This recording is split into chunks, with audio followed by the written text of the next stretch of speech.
किसी गांव में एक परिवार बहुत ही ज़्यादा गरीब समुदाय से आते थे। वह अपने जीवन यापन किसी तरह से मजदूरी करके किया करते थे। त्योहारों का सीजन चल रहा था। दुर्गा पूजा खत्म हो गया था और आने वाली दिवाली, काली पूजा और छठ पर्व की तैयारी हो रही थी। जहां पूरे शहर भर में बड़े बड़े त्योहार के लिए बड़ी बड़ी तैयारी हो रही थी, ठीक उसी समय उनके घर में कुछ ज़्यादा पैसे ना होने के कारण परिवार की कोई भी तैयारी या नहीं हो रही थी, क्योंकि वह एक बहुत ज़्यादा गरीब परिवार से आते थे, जिस कारण से उसके पास कुछ ज़्यादा पैसे नहीं थे, जिस कारण से बोलते हैं और मैं अपनी मनपसंद की तैयारी नहीं कर पा रहा था। दूसरे दिन बेटी जा रही थी, त्योहार नहीं रहा था। उनके घर वाले मतलब उसके घर में 4 फैमिली लोग रहते थे, जिसमें कि माता पिता और एक भाई और एक बहन रहते थे। भाई का नाम सूरज था और बहन का नाम सरोज था। उन दोनों में से सरोज, जो कि उसकी बहन थी, वह बड़ी थी और घर की पूरी जिम्मेदारी उसी के हाथों में थे। ऐसे में उन्हें यह सोचने पर मजबूर हो गया कि उनके घर में त्योहारों से जाना रहा है। उनके घर में तैयारियां किसी तरह से होगी।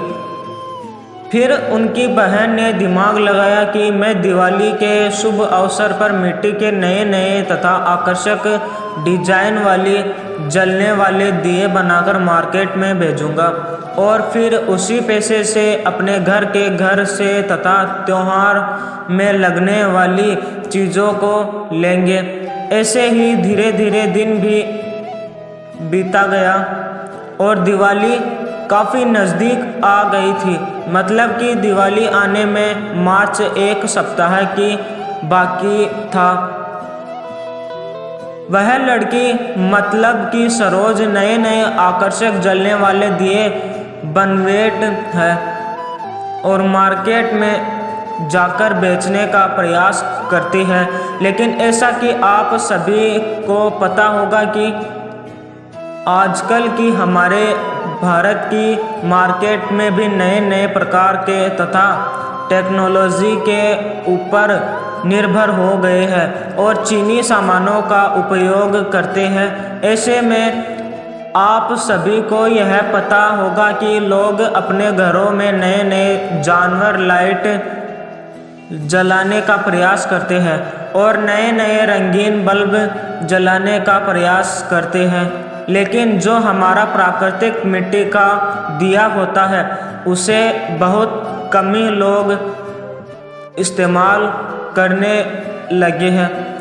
उसके बाद उसकी बहन सरोज मार्केट में रोज जाती थी दिया बेचने के लिए, लेकिन उसे सफलता नहीं मिल रही थी। धीरे धीरे त्योहार में नज़दीक आ रहा था। उसके घर का खर्च चलाने के लिए पैसे भी नहीं हो पा रहे थे। उसके दिए बेचकर कमाने से है। ऐसे में दोनों भाई बहन सूरज और सरोज को यह चिंता सताने लगी कि उनके आने वाली जीवन में बढ़ाने वाले त्योहारों में घर का खर्चा कैसे चलेगा। एक दिन की बात है, जब वह सड़क किनारे मार्केट में दिया का दुकान लगाकर बेच रही थी, तो एक बच्चा उसके सामने वाली रोड में गुजर रहा था और आगे से गाड़ी बहुत ही स्पीड से आ रही थी। जैसे ही सरोज देखी है कि वह बच्चा धीरे धीरे चल रहा है और गाड़ी बहुत स्पीड से आ रही है, तो देखा है कि बहुत बड़ा एक्सीडेंट होने वाला था। सरोज दूर से ही यह सब कुछ मन ही मन देख रही थी और दुखी हो रही थी, लेकिन गाड़ी की स्पीड कम होने का नाम ही नहीं ले रही थी। जिस कारण से गाड़ी बच्चों के नज़दीक पहुंचने वाले थे कि सरोज दौड़कर जाती है, उसे बच्चों को बचा लेती है। सरोज जैसे ही बच्चे को बचाती है, वह अपने पास वाले बच्चों को अपने दुकान पर ले जाती है। उधर से उसे बच्चे के माँ बाप, जो कि काफ़ी ज़्यादा बड़े ख़ानदान से ताल्लुक़ रखता था, वह आते हैं दवाई और अपनी बच्ची को देखते हैं कि वह सुरक्षित है।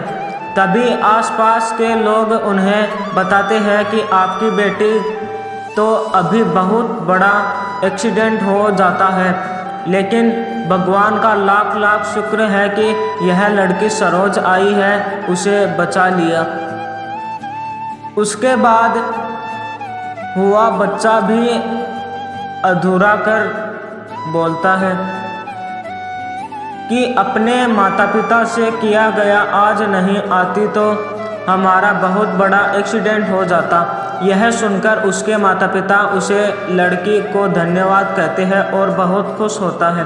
वह लड़की परिवार के लिए पहले से ही चिंतित थी। आप सभी को बता दें कि जो आदमी अपने बच्चों को लेने के लिए आया था, वह साथ में सरोज को भी मान सम्मान देने के लिए अपना घर लेकर गया था।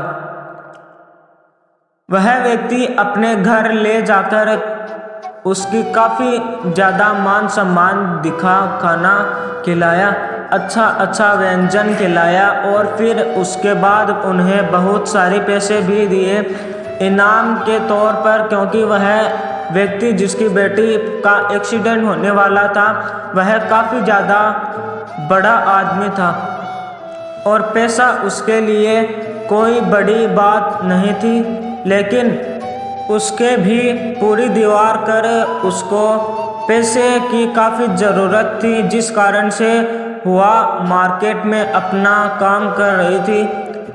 अब तो सरोज के पास भी काफ़ी ज़्यादा पैसे हो गए थे। हे राम, में लगभग उसे 1 लाख मिले थे, जिसको आपने जगत के सामान के लिए खरीदारी करने गया और उसका त्योहार खुशी खुशी अपने परिवार वालों के साथ मनाया गया था।